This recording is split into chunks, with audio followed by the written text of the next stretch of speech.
Halo teman-teman, selamat berjumpa kembali dalam pembahasan konsep dasar filsafat. Kali ini, kita akan membahas submateri 1.2, objek filsafat, dan 1.3 tentang ciri khas filsafat. 1.2, objek filsafat. Suatu pengetahuan sistematis pasti memiliki objeknya. Setiap ilmu memiliki objek material dan objek formal. Demikian pun filsafat. Salah satu perbedaan antara ilmu empiris dan filsafat adalah objeknya.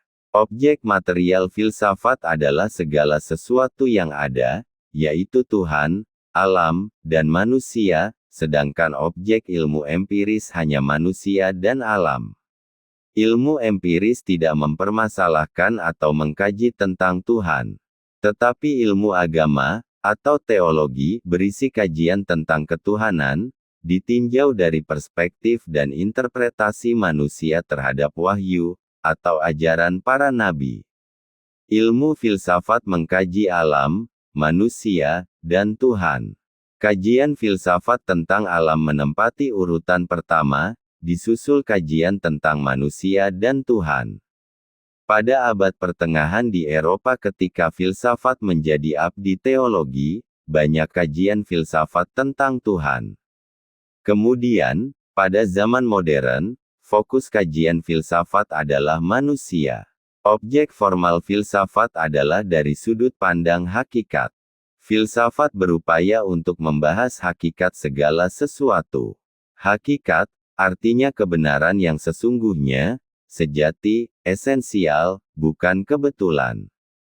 Manusia dapat dikaji dari berbagai sudut pandang, di antaranya adalah kajian terhadap manusia dari interaksinya dalam hidup bermasyarakat, disebut sosiologi. Tinjauan terhadap manusia dari aspek kejiwaannya, psikologi. Manusia dapat ditinjau dari perilakunya untuk memenuhi kebutuhan hidup yang cenderung tidak terbatas dihadapkan dengan benda-benda yang terbatas. Inilah sudut pandang ilmu ekonomi. Tinjauan terhadap manusia dari sudut pandang yang hakiki adalah sudut pandang filsafat. Pertanyaan mendasar filsafat adalah, siapakah manusia itu? Ada berbagai macam jawaban terhadap pertanyaan tersebut. Menurut Aristoteles, manusia adalah animal rationale, artinya, manusia adalah hewan yang berpikir, atau makhluk rasional. Selanjutnya kita akan membahas submateri 1.3, tentang ciri khas filsafat. Filsafat cenderung mempertanyakan segala sesuatu secara kritis. Jawaban filsafat berkaitan dengan alam, manusia, dan Tuhan berbeda dari jawaban spontan. Perbedaannya terletak pada pertanggungjawaban rasional jawaban filsafat. Menurut Magnus Suseno, 1995, halaman 20, pertanggungjawaban rasional berarti bahwa setiap langkah harus terbuka terhadap segala pertanyaan, dan sangkalan serta harus dipertahankan secara argumentatif, dengan argumen-argumen yang objektif, artinya yang dapat dimengerti secara intersubjektif. Filsafat selalu mencari jawaban, namun jawaban tidak pernah abadi. Filsafat tidak pernah selesai dan tidak pernah sampai pada akhir sebuah masalah. Masalah-masalah filsafat adalah masalah manusia sebagai manusia, karena manusia di satu pihak statis, tapi di pihak lain manusia dinamis, berkembang, dan berubah, maka masalah-masalah baru filsafat, sebenarnya adalah masalah-masalah lama manusia. Perbincangan filsafat menuntut pertanggungjawaban. Filsafat dituntut untuk mempertanggungjawabkan diri sendiri, mengusahakan pendalaman suatu permasalahan, menggali dasar-dasar masalah yang menjadi kesibukannya, termasuk usahanya sendiri. Filsafat tidak pernah puas diri, tidak pernah membiarkan sesuatu sebagai sudah selesai. Filsafat selalu bersedia dan bahkan suka untuk membuka kembali perdebatan, dan secara hakiki bersifat dialektis, dalam arti bahwa setiap kebenaran menjadi lebih benar, dengan setiap putaran tesis, antitesis, dan seterusnya. Filsafat secara hakiki memerlukan perdebatan dan suka berdebat tentang persoalan-persoalan fundamental atau dasariah. Bidang kajian filsafat itu sangat luas, karena permasalahan yang dikemukakan bersifat mendasar atau radikal.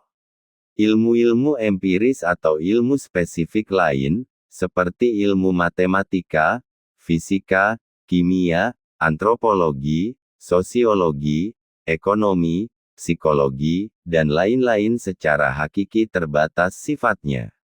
Untuk menghasilkan pengetahuan yang setepat mungkin, semua ilmu membatasi diri pada tujuan atau bidang tertentu.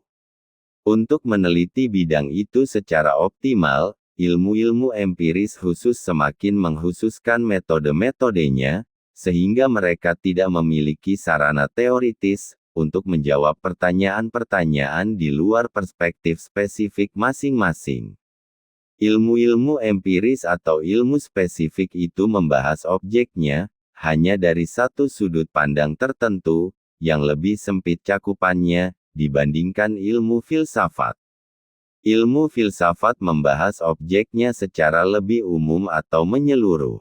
Filsafat membahas hakikat manusia, berarti filsafat membahas manusia secara menyeluruh, bukan hanya jiwanya, seperti dikaji dalam psikologi, atau interaksinya satu dengan yang lain, dalam kajian sosiologi, atau kajian berdasarkan kebutuhan hidupnya, sebagaimana dikaji dalam ilmu ekonomi. Ilmu-ilmu khusus itu atau ilmu empiris lain tidak menggarap pertanyaan-pertanyaan yang menyangkut manusia secara keseluruhan, sebagai suatu kesatuan yang dinamis. Padahal pertanyaan-pertanyaan itu, terus-menerus dikemukakan manusia, dan sangat penting bagi praksis kehidupannya, seperti: apa arti dan tujuan hidup saya? Apa yang menjadi kewajiban saya sebagai manusia? Bagaimana saya harus bertanggung jawab? Bagaimana saya harus hidup agar menjadi lebih baik sebagai manusia? Apa arti dan implikasi martabat saya dan martabat orang lain sebagai manusia? Apa arti transendensi yang saya rasakan dalam diri saya? Apa arti keadilan dalam hidup manusia? Pertanyaan-pertanyaan ini tidak mampu dijawab oleh ilmu-ilmu empiris, karena keterbatasan objek formalnya. Tetapi, pertanyaan itu penting. Manusia berkepentingan untuk menjawabnya secara rasional dan bertanggung jawab. Disinilah bidang garap filsafat dalam usaha manusia untuk memecahkan masalah-masalah yang dihadapinya. Filsafat berupaya untuk menjawab pertanyaan mendasar itu secara bertanggung jawab.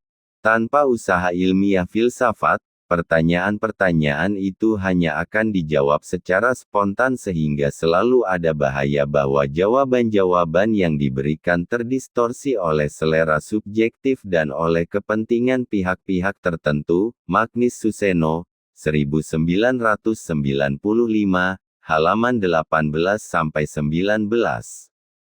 Berikut ini adalah pendalaman materi. 1.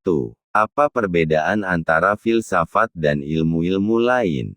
2. Apa yang menjadi objek formal dan objek material filsafat? 3. Jelaskan ciri khas filsafat. 4. Mengapa filsafat berupaya mencari jawab atas semua pertanyaan tentang manusia secara rasional? Demikianlah pembahasan kita tentang objek filsafat dan ciri khas filsafat.